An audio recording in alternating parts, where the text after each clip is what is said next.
Assalamualaikum warahmatullahi wabarakatuh.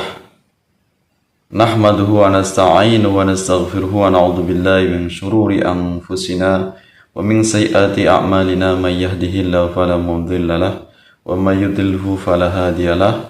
Asyhadu an la ilaha illallah wahdahu la syarika lahu wa asyhadu anna Muhammadan abduhu wa rasuluhu. Allahumma shalli ala sayyidina Muhammad wa ala ali sayyidina Muhammad. Para pemirsa, teman-teman semuanya, sahabat-sahabat semuanya dimanapun Anda berada, mudah-mudahan Anda semuanya selalu dalam lindungan Allah Subhanahu wa Ta'ala, dikabulkan segala hajatnya, segala aktivitasnya diberikan kelancaran dimanapun Anda berada, selalu dalam lindungan Allah Subhanahu wa Ta'ala. Amin ya rabbal alamin. Pada kesempatan yang sangat berbahagia ini, kita akan melanjutkan kajian kita, yaitu pada kesempatan ini kita akan membahas tentang cara infak di jalan Allah sesuai dengan Al-Quran dan Sunnah Rasulullah Sallallahu Alaihi Wasallam.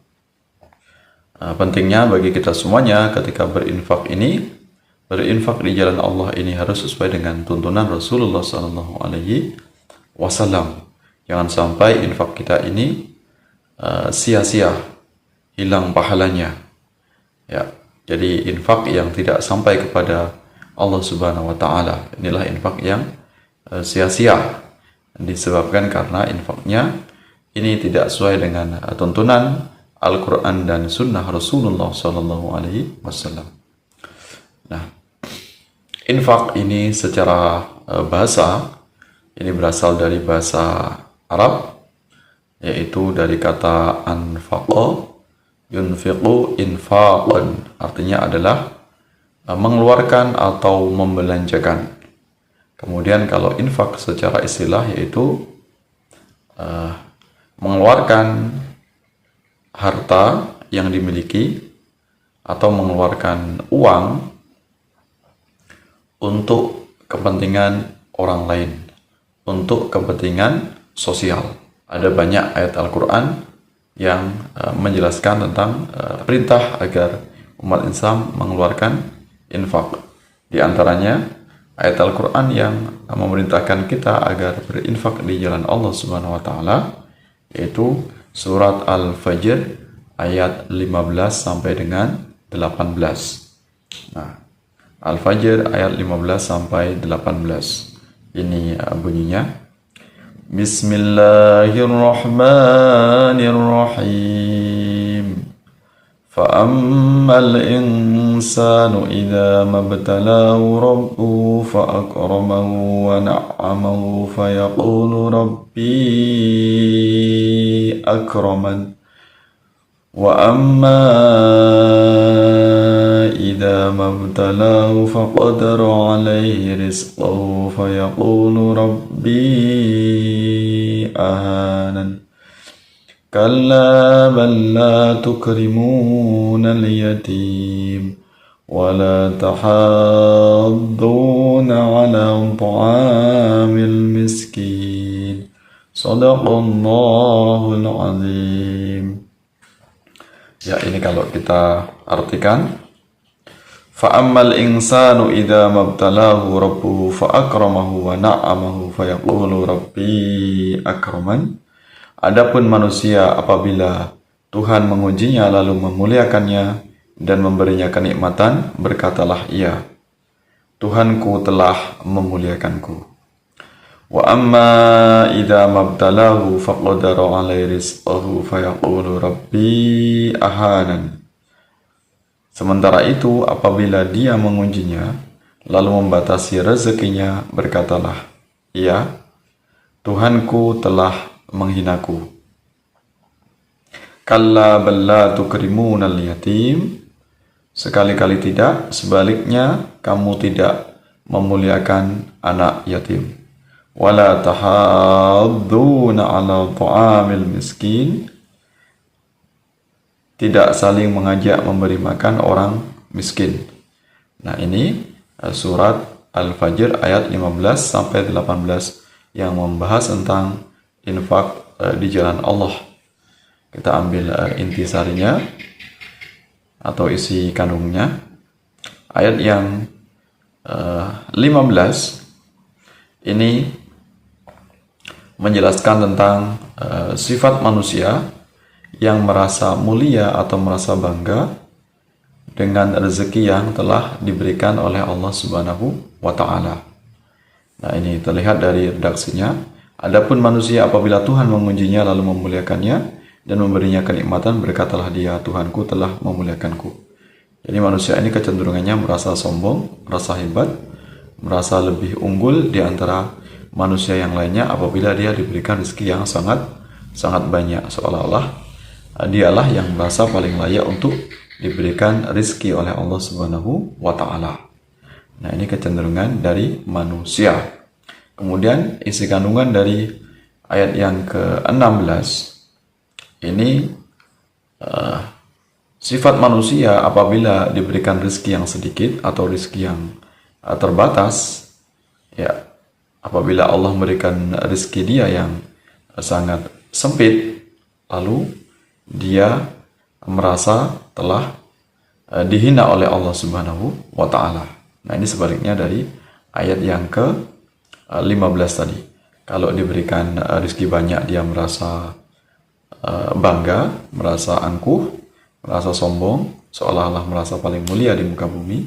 Apabila kemudian diberikan rezeki yang sedikit atau rezekinya sempit atau sulit, dia merasa dihina oleh Allah Subhanahu wa taala. Padahal kita tahu Allah lah yang berhak, yang berkuasa atas kehendaknya dia, siapa yang diberikan rezeki yang lapang, siapa yang diberikan rezeki yang sempit, ya. Mau lapang mau sempit, semuanya itu adalah ujian dari Allah Subhanahu wa taala. Nah, jadi jangan merasa bangga dengan rezeki yang banyak, jangan merasa sedih, merasa seolah-olah ketika rezeki sedikit atau sempit ini seolah-olah sebagai ujian. Padahal yang namanya ujian bukan hanya rezeki yang sedikit, tapi termasuk rezeki yang banyak, yang melimpah. Ini juga bagian dari ujian dari Allah Subhanahu wa taala. Tujuannya, kenapa Allah menguji kita dengan rezeki, baik itu rezeki yang banyak maupun sempit. Kalau kita diberikan rezeki yang banyak agar kita menjadi manusia yang bersyukur, sehingga kita banyak berbagi, banyak menolong manusia yang lainnya. Ketika kita diberikan rezeki yang sedikit, maka kita hendaknya untuk bersabar, dapat berlaku hidup sederhana. Nah, ini jadi mau rezeki lapang maupun sempit itu semuanya atas kehendak Allah Subhanahu wa taala. Kemudian ayat yang ke-17. Ya. Nah, ini perintah agar manusia memuliakan anak yatim, memperlakukan anak yatim secara terhormat, ya, tidak menghina, tidak menghardik, tidak mencela, ya, dan memberikan dukungan atau memberikan bantuan, perhatian kepada anak yatim, ya, termasuk masa depannya anak yatim, karena anak yatim ini tidak ada yang memperhatikannya. Nah, ini ada sebuah hadis dari Rasulullah SAW yang diriwayatkan oleh Ibnu Majah. Sebaik-baik rumah di kalangan kaum muslimin adalah rumah yang terdapat anak yatim yang diperlakukan dengan baik, dan seburuk-buruk rumah di kalangan kaum muslimin adalah rumah yang terdapat anak yatim yang diperlakukan dengan buruk. Jadi sebaik-baik rumah itu apabila ternyata di dalamnya ini adalah ada anak yatim, kemudian anak yatim itu dimuliakan, disantuni, dan diperlakukan secara manusiawi, ya. Nah, ini jadi yang dikatakan rumah yang mulia atau rumah yang baik ini bukan rumah yang mewah, bukan yang megah, bukan bangunannya yang besar, tapi di dalamnya ini penghuninya ini memelihara anak yatim, kemudian anak yatim itu dimuliakan, disantuni, diperlakukan secara terhormat. Nah, kemudian dalam hadis yang lain juga Rasulullah bersabda, ini hadis diriwayatkan oleh Imam Bukhari, aku dan orang-orang yang memelihara anak yatim di surga seperti ini. Kemudian beliau menunjukkan jari tengah, jari telunjuk dan jari tengah serta merenggangkan keduanya.